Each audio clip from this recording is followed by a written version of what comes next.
Bon, ça y est, mes amours, je suis posée, je suis rentrée chez moi. Comme promis, je vous avais dit que je vous expliquerai un petit peu ma réaction dans l'épisode d'hier, pourquoi je me suis énervée autant, au point de quitter Greg carrément. Alors non, je ne suis pas folle, je quitte pas mon mec parce qu'il rigole avec une meuf, c'est pas du tout ça. Surtout que vous voyez bien que depuis le début de l'aventure, moi ça me dérangeait absolument pas que Greg et Maëva soient potes. Voilà, parce que je savais que entre tous les deux, il n'y avait plus de sentiments, je savais qu'il n'y avait plus rien. C'était ma manière à moi de montrer à Greg que j'avais confiance en lui aussi. C'était ma manière à moi aussi de me dire, bon, si les deux ils sont potes, bah voilà, Maëva va respecter mon couple et puis basta, on n'en parle plus, quoi. Et en fait, j'ai eu l'impression que Greg n'osait pas forcément rigoler avec Maëva devant moi. Et j'ai eu l'impression qu'il le faisait dans mon dos. Donc déjà, dans un premier temps, ça, j'ai eu l'impression d'être prise pour une idiote. Parce que moi, je suis là à dire à mon mec, ça me dérange pas, vas-y. Alors pourquoi me le cacher? Vous voyez ce que je veux dire?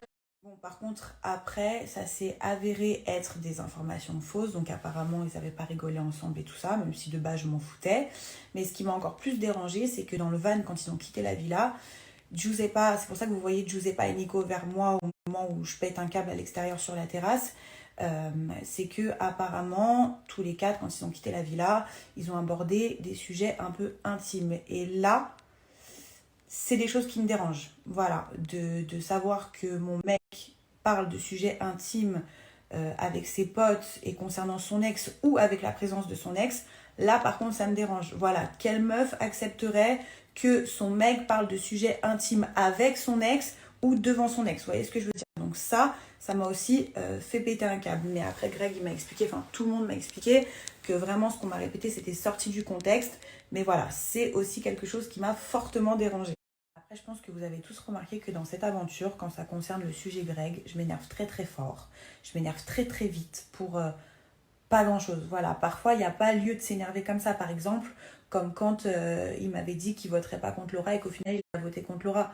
Voilà, moi normalement j'aurais dû me dire, bah écoute Mel, c'est l'aventure, voilà, c'est normal, il fait partie de la famille des Marseillais, fallait qu'il fasse un choix, patati patata. Mais sur le moment, vu que c'est un garçon à qui je laisse une énième chance et que dans le passé, bah la confiance, ça n'allait pas du tout entre nous parce qu'à chaque fois je lui pardonnais, à chaque fois il me la faisait à l'envers, bah là forcément le moindre petit truc je le prenais comme une trahison alors qu'il n'y avait vraiment pas lieu de s'énerver comme ça. Un dernier détail, vous êtes beaucoup à me poser la question, voilà pourquoi j'ai la main dans le bandage. J'ai la main dans le bandage parce que, alors ça a été coupé au montage parce que W9 c'est une chaîne tellement bienveillante qu'ils n'ont pas envie d'inciter les téléspectateurs à des trucs de cassos à ce point, voilà, parce que j'ai vraiment été un cassos sur le moment. J'ai mis un coup dans la porte. Voilà, j'ai mis un coup dans une porte parce que j'étais énervée. J'ai honte, je vous dis la vérité, j'ai honte, je vous le dis parce que vous me le demandez, mais j'ai honte, c'est du grand n'importe quoi. Encore une fois, j'aime pas cette facette de moi qui est totalement débile. Mais voilà, j'ai été énervée, j'ai mis un coup dans une porte, j'ai ma main qui a triplé de volume. L'infirmière, elle a été juste incroyable avec moi. J'ai eu très très peur parce que j'ai failli quitter l'aventure. Mais au final, pendant 24 heures, j'ai mis de la glace sur ma main, ça a dégonflé et Dieu merci, j'ai pu continuer l'aventure. Donc plus de peur que de mal. Voilà.